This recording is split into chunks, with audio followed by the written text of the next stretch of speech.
हमर छोट छोट बच्चा सब जे गार्जियन सब छथिन, ई कल्पना नहीं केने रहिए जे विद्यालय में आबि के हमरा सबके ई दशा है। नीतीश जी के सरकार जाबे चले छलन है ताबे हमरा सबके वेतन के लेल कतो रुकावट नहीं भेल। शिक्षक, जिसे धरती का दूसरा भगवान माना जाता है, शिक्षक जिसे माता पिता से पहले दर्जा दिया जाता है, शिक्षक जो दिन रात मेहनत करके आपके बच्चों को, हमारे बच्चों को और हम जैसे छात्र छात्राओं को, इस देश के युवाओं को और इस देश के भविष्य को आगे बढ़ाने के लिए पढ़ाते हैं, लिखाते हैं, मेहनत करते हैं, रात दिन जगते हैं, रिसर्च करते हैं उस अध्ययन पर कि अगले दिन जाकर बच्चों को क्लास कराना है और बच्चों को सरल भाषा में समझाना है। बिना शिक्षा के, आज जो मैं ये पत्रकारिता करके आपको खबर बता रही हूं, बिना शिक्षक के और बिना शिक्षक के द्वारा दी गई शिक्षा के मैं नहीं बता सकती थी। शिक्षा हमारे देश में बहुत ज्यादा महत्वपूर्ण है और शिक्षा के बिना कोई आगे नहीं बढ़ सकता। अगर आपको 2 अक्षर लिखने पढ़ने नहीं आएगा तो आप इस दुनिया में नहीं सरवाइव कर पाएंगे। लेकिन सोचिए, उस शिक्षक के घर बीते 6 महीनों से चूल्हा नहीं जल रहा है, उस शिक्षक का बच्चा शिक्षा नहीं ग्रहण कर पा रहा है, उस शिक्षक का पिता और उसकी मां बुजुर्ग दवाइयों के बिना दिन रात गुजार रहे हैं। उनकी मौत कभी भी आ सकती है, क्योंकि अगर बीमारी से किसी के शिक्षक के माँ बाप ग्रसित है या उसके परिवार का कोई भी सदस्य, चाहे उसकी बेटी हो, बेटा, उसकी पत्नी हो, उसकी बहन हो, उसका भाई हो, कोई भी, अगर उसके घर में उस शिक्षक के पैसे से उसका घर चलता है और ऐसे में अगर वो दवाइयां उन लोगों नहीं दे रहा है तो उनकी मौत कभी हो सकती है या फिर उनकी बीमारी कभी भी बढ़ सकती है। वो शिक्षक जो पेट्रोल खर्च करके अपने घर से विद्यालय तक पहुंचते हैं, पेट्रोल के दाम भी आपको पता है कितना ज्यादा ऊपर जा रहा है, वो शिक्षक साइकिल से अब सवार होकर विद्यालय जा रहे हैं, लेकिन साइकिल का पंचर अगर हो जा रहा है साइकिल, तो बनवाने के 5 रुपए नहीं है उनके पास। अब आप सोच रहे होंगे कि आखिर ये इतना क्यों बोल रही है, क्या बात है? तो सुन लीजिए, मामला बिहार का है, बताते हैं आपको अच्छे से। बिहार सरकार बीते 6 महीनों से संस्कृत विद्यालय के जितने भी शिक्षक हैं, शिक्षिकाएं हैं और जितने भी मदरसा के शिक्षक और शिक्षिकाएं हैं, वेतन रोक दिया गया है। बीते 6 महीने से वो अपने घर को कैसे चला रहे हैं, इस बात का आकलन ना आप कर पाएंगे ना मैं कर पाऊंगी। वो वही जानते हैं, वो उनका ही दुख है और एक शिक्षक ही उनके दुख को समझ सकता है, जो शिक्षक उस दौर से अगर गुजर रहा है तो, वरना दूसरा शिक्षक भी नहीं समझ पाएगा। उधारी से बीते 6 महीनों से अपने घर का जीवन यापन करा रहे हैं, कर्ज लेकर गाड़ी में पेट्रोल डलवा रहे हैं, कर्ज लेकर विद्यालय जा रहे हैं, कर्ज लेकर पेट में भोजन ग्रहण कर रहे हैं, कर्ज लेकर बच्चे को स्कूल भेज रहे हैं, लेकिन अब कर्ज देने वाले भी ना कर दिए हैं। इसलिए अब वो शिक्षक रो रहे हैं, बिलख रहे हैं। भगवान की पूजा इस सावन के अवसर पर करा रहे हैं संस्कृत विद्यालय के तमाम शिक्षक कि सद्बुद्धि मिले उन अधिकारियों को जो हमारे वेतन रोक के रखे हैं। अब देखिए, बिहार में किसकी सरकार है?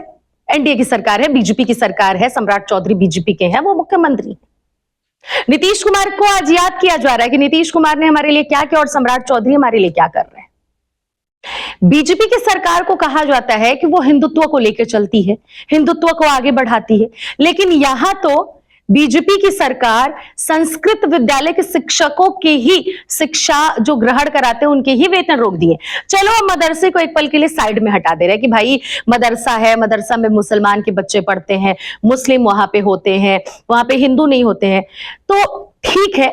वैसे भी कहा जाता है कि बीजेपी एंटी मुस्लिम है, बीजेपी मुस्लिमों के खिलाफ कार्य करती है, तमाम उनके ऊपर आरोप लगते हैं, ये आपको अच्छे से पता है। लेकिन संस्कृत विद्यालय के जो शिक्षक है वो कौन से मुस्लिम है? यानी कि अब बीजेपी हिंदुत्व का जो एजेंडा लेके चलती है वो हिंदुत्व का भी नहीं रह गई, हिंदुओं को भी अब वो रुला रही है।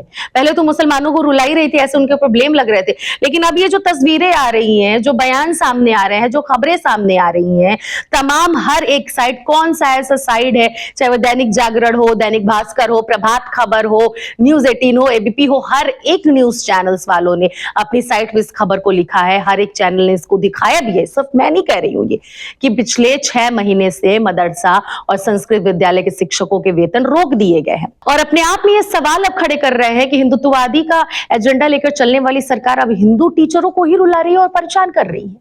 आखिरकार क्यों भाई, ऐसा क्यों हो रहा है?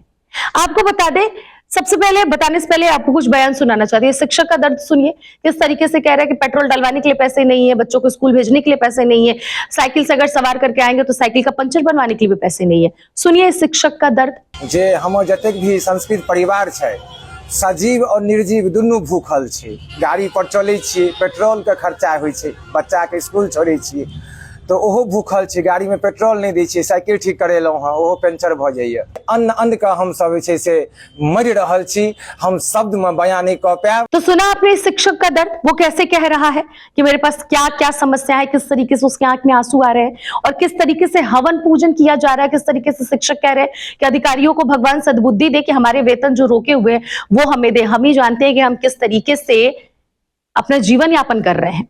आपको बताते चले कि ये शिक्षक जितने भी हैं मदरसे के और संस्कृत विद्यालय के, अपने आसपास अपने मोहल्ले के दुकानदारों से राशन पानी भरने के लिए कर्ज में उधार ले लेकर, पहले तो कर्ज लेकर पैसे दिए, कर्ज देने वाले बंद किए, तो उसके बाद से मोहल्ले में उधारी बाकी लगाया कि भाई हमें राशन दे दो, तनख्वाह इस तारीख को आएगी हम दे देंगे। तनख्वाह आते आते 6 महीना बीत गया। अब मोहल्ले वाले या अगल बगल वाले या फिर जिनसे भी उनका व्यवहार अच्छा है, अब वो भी उनको राशन पानी देना बंद कर दिए। भाई सब कुछ चल सकता है, लेकिन ये जो पेट पूजा है वो नहीं मानता है। पेट पूजा करने के लिए आपको उधारी भी लेना पड़ता है, पेट पूजा करने के लिए बहुत सी चीजें लोग करते हैं, लेकिन अब ये शिक्षक जो उधारी राशन ला रहे थे उधार का, अब वो राशन देने वाला भी इन्हें मना कर दिया है। सोचिए वो किस तरीके से अपना जीवन यापन कर रहे हैं। एक शिक्षक जो दूसरे के बच्चों को शिक्षा देता है, उस शिक्षक का बच्चा अपनी शिक्षा नहीं ग्रहण कर पा रहा है। क्यों? क्योंकि उसके पिता के पास पैसे नहीं है, उसकी माँ के पास पैसे नहीं है, उसके परिवार वालों के पास इस वक्त फाइनेंशियली प्रॉब्लम है। शर्म आनी चाहिए बीजेपी की सरकार को। आज मैं ये खुलेआम कहूंगी कि आखिरकार वेतन क्यों रोक के रखा गया है, उसके पीछे की जायज वजह क्यों नहीं बताई जा रही है, और अगर जो भी वजह है उसका समाधान क्यों नहीं किया जा रहा है। क्योंकि 6 महीने से तो आपने वेतन रोका, जो भी आपको अनियमितताएं देखने को मिली, लेकिन वो शिक्षक तो आखिरकार क्या करेंगे? बेरोजगारी इस देश में कब तक रहेगी? अगर कुछ कमी ही आपको उस विभाग से मिला, मदरसा विभाग से या फिर संस्कृति विभाग से, तो फिर आखिरकार उन हजारों लाखों सैकड़ों शिक्षकों का क्या हो? उनको कहां से मिलेंगे 2 पैसे भोजन करने के लिए? उनको कहां से मिलेगा अपना घर चलाने के लिए?